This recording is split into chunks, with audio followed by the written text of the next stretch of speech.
নমস্কার বন্ধুরা, ভিডিওর প্রথমেই সবাইকে স্বাগত জানাই। লোকসভা নির্বাচনের দিন ঘোষণা করা হলো। নির্বাচন কমিশনারের তরফ থেকে আজ 10ই মার্চ লোকসভা নির্বাচনের দিন ঘোষণা করা হলো। লোকসভা নির্বাচন হবে 11ই এপ্রিল থেকে। সারা দেশে মোট 543টি আসনে লোকসভা নির্বাচনের নির্ঘণ্ট ঘোষণা করল নির্বাচন কমিশন। মোট 7 দফায় হবে লোকসভা নির্বাচন। বাংলায় 7 দফায় ভোট হবে, এটা আমরা মোটামুটি কম বেশি জেনে গেছি। এই প্রথমবার 7 দফায় ভোট হতে চলেছে, যা কার্যত নজিরবিহীন। লোকসভা ভোট এ রাজ্যে 7 দফায় গ্রহণ করা হবে। 11ই এপ্রিল প্রথম দফায় ভোট, শেষ দফায় ভোট হবে 19শে মে, লোকসভার গণনা হবে 23শে মে। এই প্রথমবার বাংলায় 7 দফায় ভোট হতে চলেছে এবং যা কার্যত নজিরবিহীন বলে মনে করেন সংশ্লিষ্ট মহল। দেখে নেওয়া যাক এক নজরে বাংলায় কবে কোথায় ভোট। আগামী 11ই এপ্রিল প্রথম দফায় ভোট হবে কোচবিহার এবং আলিপুরদুয়ারে, অর্থাৎ কোচবিহার এবং আলিপুরদুয়ার এই দুই লোকসভা কেন্দ্রে 11ই এপ্রিল প্রথম দফায় ভোট। দ্বিতীয় দফায় ভোট হবে 18ই এপ্রিল 3টি লোকসভা কেন্দ্রে, জলপাইগুড়ি, দার্জিলিং এবং রায়গঞ্জ। অর্থাৎ জলপাইগুড়ি, দার্জিলিং এবং রায়গঞ্জ এই 3 লোকসভা কেন্দ্রের ভোটাররা 18ই এপ্রিল দ্বিতীয় দফায় ভোট দিতে পারবেন। এরপর 23শে এপ্রিল তৃতীয় দফায় ভোট হবে এই রাজ্যে 5টি লোকসভা কেন্দ্রে। এই 5টি লোকসভা কেন্দ্র হলো বালুরঘাট, মালদা উত্তর, মালদা দক্ষিণ, জঙ্গিপুর এবং মুর্শিদাবাদ। অর্থাৎ 23শে এপ্রিল তৃতীয় দফায় ভোট হবে বালুরঘাট, মালদা উত্তর, মালদা দক্ষিণ, জঙ্গিপুর এবং মুর্শিদাবাদ লোকসভা কেন্দ্রে। আগামী 23শে এপ্রিল চতুর্থ দফায় ভোট হবে 8টি লোকসভা কেন্দ্রে, বহরমপুর, কৃষ্ণনগর, বর্ধমান পূর্ব, বর্ধমান দুর্গাপুর, রানাঘাট, আসানসোল, বোলপুর, বীরভূম। অর্থাৎ 29শে এপ্রিল চতুর্থ দফায় ভোট হবে বহরমপুর, কৃষ্ণনগর, বর্ধমান পূর্ব, বর্ধমান দুর্গাপুর, রানাঘাট, আসানসোল, বোলপুর, বীরভূম এই লোকসভা কেন্দ্রে। 6ই মে পঞ্চম দফায় ভোট হবে 7টি লোকসভা কেন্দ্রে। এইগুলি হলো বনগাঁ, ব্যারাকপুর, হাওড়া, উলুবেড়িয়া, শ্রীরামপুর, হুগলি, আরামবাগ। আবার ভালো করে একবার শুনে নিন, বনগাঁ, ব্যারাকপুর, হাওড়া, উলুবেড়িয়া, শ্রীরামপুর, হুগলি, আরামবাগ এই 7টি লোকসভা কেন্দ্রে 6ই মে পঞ্চম দফায় ভোট হবে। এরপর 12ই মে ষষ্ঠ দফায় ভোট হবে বাংলার 8টি লোকসভা কেন্দ্রে। এইগুলি কি কি? তমলুক, কাঁথি, ঘাটাল, মেদিনীপুর, ঝাড়গ্রাম, পুরুলিয়া, বাঁকুড়া, বিষ্ণুপুর। অর্থাৎ তমলুক, কাঁথি, ঘাটাল, মেদিনীপুর, ঝাড়গ্রাম, পুরুলিয়া, বাঁকুড়া, বিষ্ণুপুর এই 8টি লোকসভা কেন্দ্রের ভোটাররা ষষ্ঠ দফায় 12ই মে ভোট দিতে পারবেন। এরপর সপ্তম দফায় ভোট হবে রাজ্যের 9টি লোকসভা কেন্দ্রে। 19শে মে এই ভোট গ্রহণ হবে দমদম, বারাসাত, বসিরহাট, জয়নগর, মথুরাপুর, ডায়মন্ড হারবার, যাদবপুর, কলকাতা দক্ষিণ, কলকাতা উত্তর। আরও একবার ভালো করে শুনে নিন, দমদম, বারাসাত, বসিরহাট, জয়নগর, মথুরাপুর, ডায়মন্ড হারবার, যাদবপুর, কলকাতা উত্তর, কলকাতা দক্ষিণ এই 9টি লোকসভা কেন্দ্রে 19শে মে সপ্তম দফায় ভোট গ্রহণ হবে।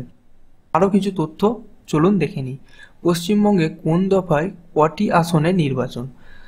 3রা জুন ষোড়শ লোকসভার মেয়াদ শেষ। সুষ্ঠুভাবে সপ্তদশ লোকসভা নির্বাচন করতে বদ্ধপরিকর নির্বাচন কমিশন। দেশের 10 লক্ষেরও বেশি বুথে 543টি লোকসভা কেন্দ্রে হবে লোকসভা ভোট। 2019 সালে প্রায় 90 কোটি ভোটার ভোটাধিকার প্রয়োগ করেন। নতুন ভোটারদের সংখ্যা প্রায় 1.5 কোটি। এছাড়াও বন্ধুরা, নির্বাচন কমিশনারের তরফ থেকে বলা হয়েছে ইভিএম মেশিন থাকলে প্রার্থীর ছবি সমস্ত ভোট কেন্দ্রে ভিভিপ্যাট এবং এদিন নির্ঘণ্ট প্রকাশ হওয়ার মুহূর্ত থেকেই চালু হয়ে গেল নির্বাচন কমিশনারের আদর্শ নির্বাচন আচরণবিধি। আর বন্ধুরা, এই বিষয়ে বিস্তারিত জানার জন্য এই ভিডিওর ডেসক্রিপশনের লিঙ্কে গিয়ে তথ্যগুলি ভালো করে যাচাই করে নেবেন।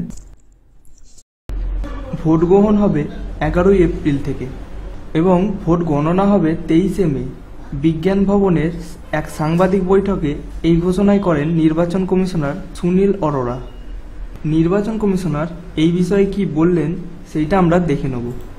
প্রথম দফায় আন্দামানের 1টি আসন, অন্ধ্রপ্রদেশের 25টি আসন, অরুণাচল প্রদেশের 2টি আসন, অসমের 5টি আসন, বিহারের 4টি আসনে ভোট হবে। এছাড়াও ছত্তিশগড়ের 1টি আসন, জম্মু কাশ্মীরের 2টি আসনে, লাক্ষাদ্বীপের একটি আসন, মহারাষ্ট্রের 7টি আসন, মণিপুরের একটি আসন, মেঘালয়ের 2টি, মিজোরামের একটি, নাগাল্যান্ডের একটি, উড়িষ্যার 4টি এবং সিকিমের একটি আসনে প্রথম দফায় ভোট হবে।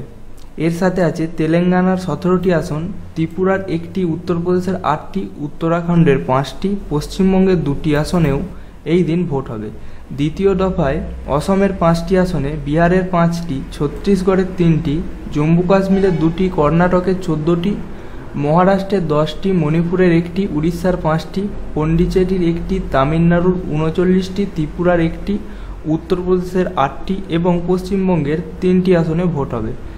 তৃতীয় দফায় অসমের 4টি আসনে, বিহারের 5টি আসন, ছত্তিশগড়ের 7টি, দাদর ও নগর হাভেলির 1টি আসন, দমন ও দিউয়ের 1টি আসনে, গোয়ার 2টি আসন, গুজরাটের 26টি আসনে, কর্ণাটকের 14 আসনে, কেরলের 20টি আসনে, মহারাষ্ট্রের 14টি আসন, উড়িষ্যার 6টি আসন, উত্তরপ্রদেশের 10টি আসন এবং পশ্চিমবঙ্গের 5টি আসনে ভোট নেওয়া হবে। চতুর্থ দফায় বিহারের 5টি, ঝাড়খণ্ডের 3টি, মধ্যপ্রদেশের 6টি, মহারাষ্ট্রের 17টি, উড়িষ্যার 6টি, রাজস্থানের 13টি, উত্তরপ্রদেশের 13টি এবং পশ্চিমবঙ্গের 8টি আসনে ভোট নেওয়া হবে। পঞ্চম দফায় বিহারের 5টি আসনে, জম্মু কাশ্মীরের 2টি, ঝাড়খণ্ডের 4টি, মধ্যপ্রদেশের 7টি, রাজস্থানের 12টি, উত্তরপ্রদেশের 14টি এবং পশ্চিমবঙ্গের 7টি আসনে ভোট নেওয়া হবে। ষষ্ঠ দফায় বিহারের 8টি আসনে, হরিয়ানার 10টি, ঝাড়খণ্ডের 4টি, মধ্যপ্রদেশের 8টি, দিল্লি ও সংলগ্ন এলাকার 7টি, উত্তরপ্রদেশের 14টি এবং পশ্চিমবঙ্গের 8টি আসনে ভোট নেওয়া হবে। সপ্তম তথা শেষ দফায় বিহারের 8টি আসনে, চণ্ডীগড়ের 1টি, হিমাচল প্রদেশের 4টি, ঝাড়খণ্ডের 3টি, মধ্যপ্রদেশের 8টি, পাঞ্জাবের 13টি, উত্তরপ্রদেশের 13টি এবং পশ্চিমবঙ্গের 9টি আসনে ভোট নেওয়া হবে। পশ্চিমবঙ্গের সভা আসনে ভোট হবে 7 দফায়। প্রথম দফায় 2টি আসনে, দ্বিতীয় দফায় 3টি আসনে, তৃতীয় দফায় 5টি আসনে, চতুর্থ দফায় 8টি আসনে, পঞ্চম দফায় 7টি আসনে ভোট নেওয়া হবে। ষষ্ঠ দফায় ভোট হবে 8টি আসনে এবং সপ্তম দফায় ভোট হবে 9টি আসনে। আর আমরা দেখে নেব প্রতিটি দফায় কোন কোন রাজ্যে কতগুলি আসনে ভোট হবে। প্রথম দফায় হবে 20টি রাজ্যে 91 আসনে ভোট। দ্বিতীয় দফায় হবে ভোট 13টি রাজ্যে 97 আসনে। দফায় হবে 14 রাজ্যের 115 আসনে। চতুর্থ দফায় হবে 9 রাজ্যের 71 আসনে। পঞ্চম দফায় হবে 7 রাজ্যের 51টি আসনে। ষষ্ঠ দফায় ভোট হবে 7 রাজ্যের 59 আসনে। সপ্তম দফায় ভোট হবে 8 রাজ্যের 59 আসনে। প্রথম দফায় ভোট হবে অন্ধ্রপ্রদেশ, অরুণাচল প্রদেশ, গোয়া, গুজরাট, হরিয়ানা, হিমাচল প্রদেশ, কেরল, মেঘালয়, মিজোরাম, নাগাল্যান্ড, পাঞ্জাব, সিকিম, তেলেঙ্গানা, তামিলনাড়ু, উত্তরাখণ্ড, আন্দামান নিকোবর দ্বীপপুঞ্জ, দাদরা নগর হাভেলি, দমন দিউ, লাক্ষাদ্বীপ, দিল্লি, পন্ডিচেরি এবং চণ্ডীগড়ে। দ্বিতীয় দফায় ভোট হবে কর্ণাটক, মণিপুর, রাজস্থান ও ত্রিপুরায়। তৃতীয় দফায় ভোট নেওয়া হবে আসাম ও চণ্ডীগড়ে। চতুর্থ দফায় ভোট হবে ঝাড়খণ্ড, মধ্যপ্রদেশ, উড়িষ্যা ও মহারাষ্ট্রে। পঞ্চম দফায় ভোট হবে জম্মু কাশ্মীরে। 7 দফায় ভোট নেওয়া হবে কেবলমাত্র বিহার, উত্তরপ্রদেশ এবং পশ্চিমবঙ্গে। কোন কোন দফায় কোন তারিখে ভোট হবে সেইগুলো এবার দেখে নিই। প্রথম দফায় ভোট হবে 11 এপ্রিল, দ্বিতীয় দফায় ভোট হবে 18 এপ্রিল, তৃতীয় দফায় ভোট হবে 23 এপ্রিল, চতুর্থ দফায় ভোট হবে 29 এপ্রিল, পঞ্চম দফায় ভোট হবে 6 মে, ষষ্ঠ দফায় ভোট হবে 12 মে, সপ্তম দফায় ভোট হবে 19 মে। 7 দফায় ভোট গ্রহণের পর ভোট গণনা হবে 23 মে। মোট 7টি দফায় হবে লোকসভা নির্বাচন। গুগল, ফেসবুক, টুইটার সহ বিভিন্ন সোশ্যাল মিডিয়ার প্রচারের নথি জমা দিতে হবে নির্বাচন কমিশনারকে। অ্যান্ড্রয়েড অ্যাপের মাধ্যমে নির্বাচন কমিশনারে অভিযোগ জানানো যাবে। ভোটের 48 ঘন্টা আগে সমস্ত কেন্দ্রে মাইক এবং লাউডস্পিকার ব্যবহার নিষিদ্ধ। সমস্ত ইলেকট্রনিক ভোটিং মেশিন অর্থাৎ ইভিএম এ থাকবে প্রার্থীদের ছবি। সারা দেশে মোট 10 লক্ষ ভোট কেন্দ্র থাকবে। আরও বিস্তারিত কিছু তথ্য আমরা দেখে নিই। ভোটারদের আস্থা ফেরাতে নিয়মিত রুট মার্চ এবং পেট্রোলিং চলবে। ভোটের দিন কোনো প্রকার অশান্তি যাতে না হয় সেই বিষয়ে নজর রাখা হবে। একটি অ্যাপ চালু করা হয়েছে যাতে সাধারণ মানুষ কমিশনারে অভিযোগ জানাতে পারে। নগদে কোথাও টাকা লেনদেন হচ্ছে কিনা সেই বিষয়ে কড়া নজরদারি থাকবে। কেউ অভিযোগ জানালে তার নিরাপত্তার বন্দোবস্ত করবে কমিশনার। সমস্ত ভোট কেন্দ্রে ভিভিপ্যাট ব্যবহার করা হবে, জানালেন নির্বাচন কমিশনার সুনীল অরোরা। 17.4 লক্ষ ভিভিপ্যাট ব্যবহার করা হবে লোকসভা নির্বাচনে।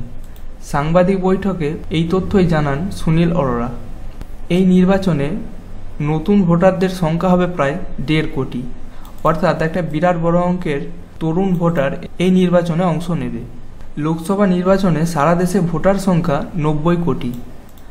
আবহাওয়া, ধর্মীয় উৎসব, পরীক্ষার কথা মাথায় রেখে নির্ঘণ্ট তৈরি করা হয়েছে। কেন্দ্রীয় স্বরাষ্ট্র সচিব সমস্ত রাজ্যের পুলিশ প্রশাসন এবং শুল্ক দপ্তরের সঙ্গে বৈঠক করেছেন নির্বাচন কমিশনার। আরও কয়েকটি বিশেষ তথ্য আমরা দেখে নিই। আজ থেকে শুরু হলো আদর্শ আচরণবিধি।